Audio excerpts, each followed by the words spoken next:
Ambulan. Tidak mau keluar karena saya sempat bilang sama mereka kalau saya keluar saya mati. Ada perang tuh, bawa gola apa itu, ya Allah. Terus ternyata tuh tembak yang perempuan cuma tembak.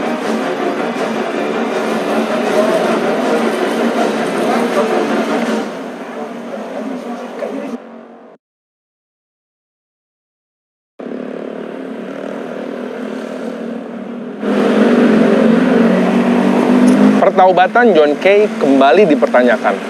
Kelompok-kelompoknya lakukan aksi keji dan brutal. Gelap mata akibat sengketa lahan secara brutal menyerang paman. Ambulan dulu biar ini sekalian.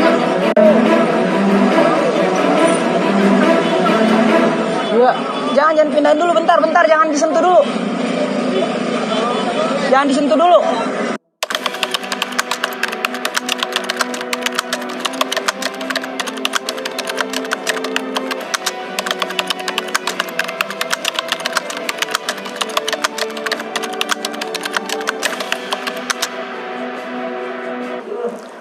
Saya jam 12 kurang ya. Kemarin saya dari rumah menuju ke rumah abang saya. Pas di pertigaan di Kosambi situ, mereka udah di situ. Para pelaku itu mereka udah berdiri di situ, berjajar di situ. Tapi saya nggak sempat kenal mereka. Nah, di situ kan banyak kendaraan, kita berhenti. Nah, di samping kanan saya itu saya lihat yang baju merah dia udah cabut golok, dia udah bacok di kepala, tapi saya pakai helm. Nah, dia bacok berikut lagi, saya tada terus paman saya Erwin udah lompat. Jadi sempat saya teriak, paman lari sudah. Nah, saya sempat lari lagi ke jalan, dia potong berikut lagi, saya tangkis kena di tangan. Nah, dari situ saya udah selamatkan diri sudah. Saya lari masuk di rumah warga, saya lompat jendela belakang. Sekitar 20 menit lah baru saya telepon ponakan saya. Terus saya ngomong sama abang kalau saya dibacok sama paman Erwin, tapi paman Erwin saya nggak tahu dia dibacok apa enggak, soalnya saya udah suruh lari. Pada saat saya jatuh itu paman Erwin sempat saya teriak suruh lari lagi. Jadi yang bacok saya itu ada 2 orang, yang baju merah sama baju hitam.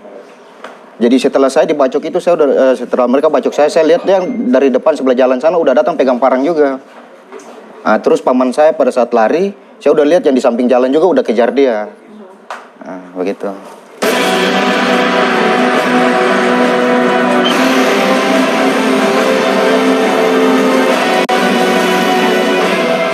Pas di depan jalan itu, sebelah jalan.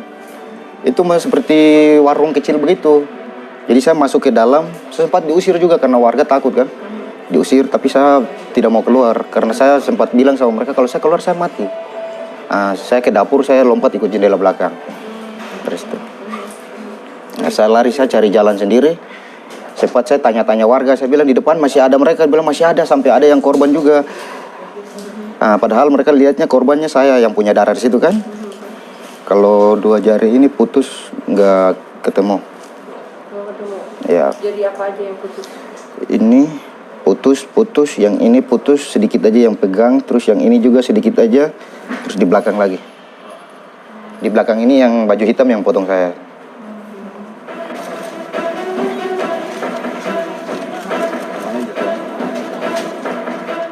Ya, kalau satu geng itu mereka banyak, karena yang di samping saya itu ada 3 orang, terus di depan lagi itu ada lagi, terus yang kejar paman saya itu ada lagi.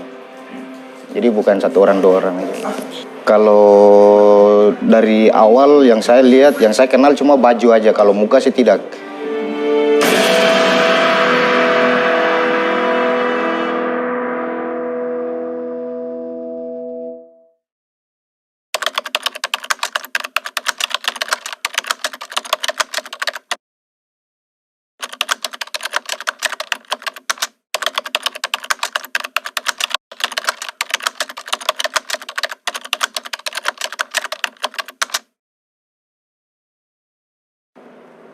Saya itu paman, dia itu ponakan. Kenapa paman? Mamanya dia itu saudara saya. Bapaknya dia itu kakak saya. Jadi kalau dilihat dari bapaknya, berarti dia panggil saya itu bapak muda.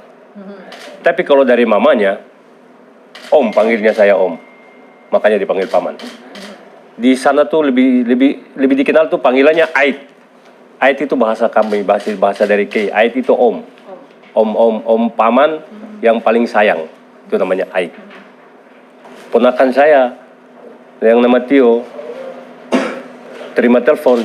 Ketika di telepon itu dijawab sama Tio, Angki yang kena potong jari itu dia bilang, Tio kasih tahu papa, Om Angki dapat potong. Tio lah bawa handphone ke saya. Pak, Om Angki dapat potong. Mana teleponnya? Saya ambil handphone. Udah. Angki kenapa? Bu, saya dapat potong. Di mana dapat potongnya? Di Kosambi. Yaudah, kau sama siapa? Jadi waktu pertama tuh saya pikir cuma korbannya satu, Angki itu. Udah sini tunggu, saya ambil mobil, kunci mobil saya sama saudara saya, kami berempat, langsung ke TKP. Ketika sampai TKP macet, saya tinggal di mobil, turun lari ke depan, baru lihat, kaget, loh ada Erwin kepotong. Udah kasihan, udah sekarat. Udah, saya bilang, udah cepat mobil, cepat kita angkat bawa ke rumah sakit. Ya udah kami bawa rumah sakit. Dalam perjalanan saya belum sampai di rumah sakit. Ponakan saya telepon, kalau rumah sudah hancur, udah diserang. Om, rumah udah hancur. Saya matiin telepon, saya telepon pertama, istri saya tanya, Ma, bagaimana, Ma? Udah Pak, kami udah lari semua dari atas, dari genteng orang itu, di seberang rumah. Terus adik saya tanya, adik kan anak saya yang paling kecil, yang 10 tahun. Adik gimana? Adik udah dibawa. Kami semua aman, Pak, Udah saya balik, saya langsung balik. Turunin Erwin, saya bilang tolong layani dia. Udah saya langsung balik lagi sama mobil kejar ke rumah. Sampai ke rumah tuh udah semua istri saya, anak saya yang perempuan, terus anak saya yang perempuan kecil, terus saudara saya yang kakak perempuan saya juga ada, adik ipar saya juga ada. Mereka lewat atap. Mereka kan pas sampai di rumah tuh, menurut istri ya, cerita istri saya, klakson dulu, terus adik ipar saya bilang, yuk abang pulang kali ya. Istri saya tempat buka itu dulu, ngintip dulu. Oh bukan, pas mereka udah pada turun. Dia pas masuk ke kamar itu, barbel saya yang 15 kilo, dia pakai hajar ke kaca tuh. Wah, anak saya loncat, Papa, Mama, teriak. Anak istri saya langsung ambil anak, gendong, lari, adik ponakan saya ambil, dia gendong, karena naik tangga kan, ke lantai 2. Nah, langsung buka jendela belakang, loncat keluar semua. Lari. Loncat dari lantai 2? Loncat lantai 2, kan di atas tempat jemuran kan, naik ke lantai 2, buka jendelanya, loncat ke luar tempat jemuran, mereka lari di atas genteng itu. Nyebrang tembok, di atas kan pakai tembok gitu, nyebrang. Udah mereka lihat. Mereka nggak sempat, cuma istri saya bilang, mereka teriak tuh tembak tuh. Anak saya kan dia ngumpet, dia nggak lari, tapi dia ngumpet kan di situ ada tembok begini, terus di bawah itu ada, dia nyelundupnya di situ. Terus teriak itu tembak yang perempuan semua tembak. Anak saya ketakutan, yang punya cewek Desli itu ketakutan di situ, duduk ngumpet situ sama kakak saya yang perempuan ngumpet di situ. Mereka nggak datang di balik tembok itu, mereka nggak datang. Kalau istri anak yang kecil, ponakan saya Tio, kakak perempuan saya, istri saya udah kabur, lari lewat atas genteng orang itu sampai di rumah, berapa rumah tuh baru mereka ditolongin orang itu, suruh masuk sini lewat belakang, aman. Sangat tahu. Saya dari malam itu kan saya udah dapat informasi kalau mereka udah kumpul-kumpul di Titian. Terus teman-teman saya udah pada telepon, suruh supaya hati-hati pertama. Karena ketika mereka bilang hati, saya udah tahu. Saya ini kan pernah tinggal dan hidup bersama-sama di John K. Jadi saya tahu isi perutnya, saya tahu otaknya dia itu saya tahu. Jadi ketika mereka telepon begitu, saya bilang, kalian dengar apa? Saya tahu. Enggak, yang penting Bung hati-hati lah, hati-hati. Oh iya, saya udah tahu.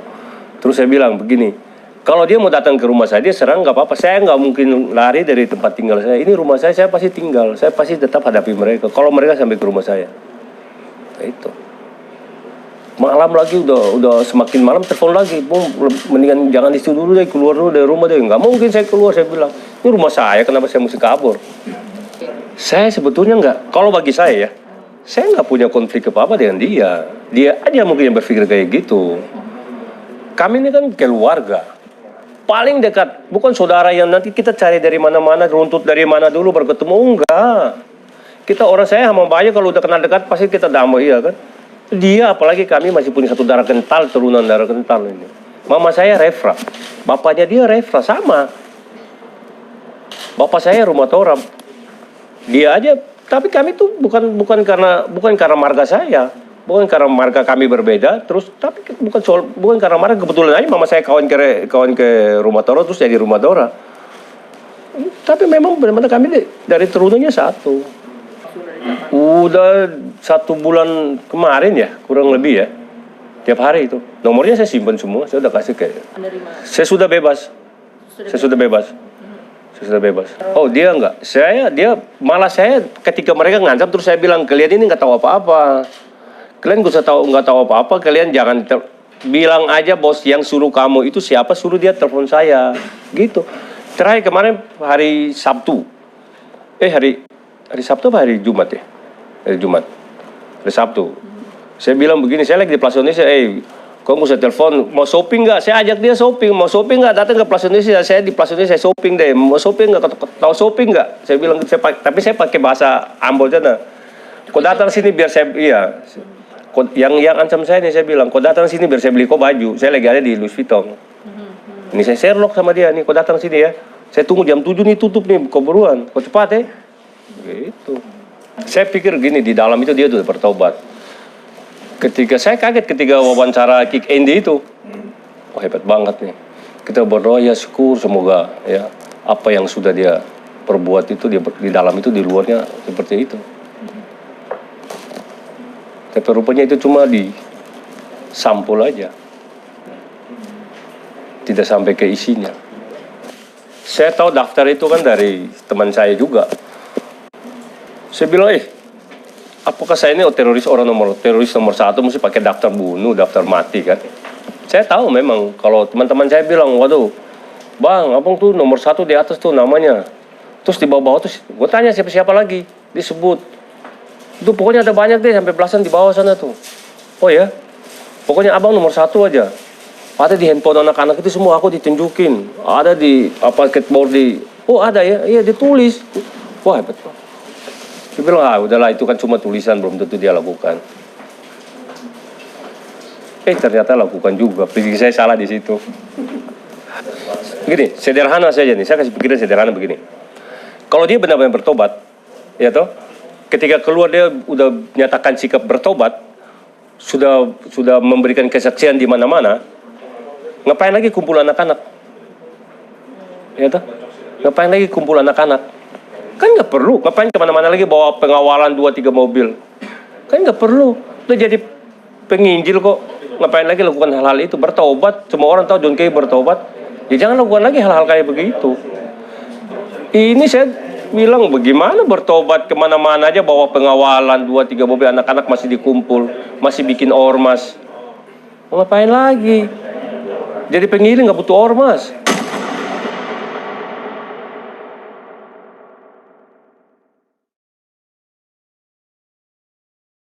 Jadi kita dikejutkan dengan aksi, bisa dikatakan aksi brutal atau premanisme, yaitu di wilayah Jakarta Barat dan Tangerang, dari kelompok yang selama ini dikenal kelompok John Kay.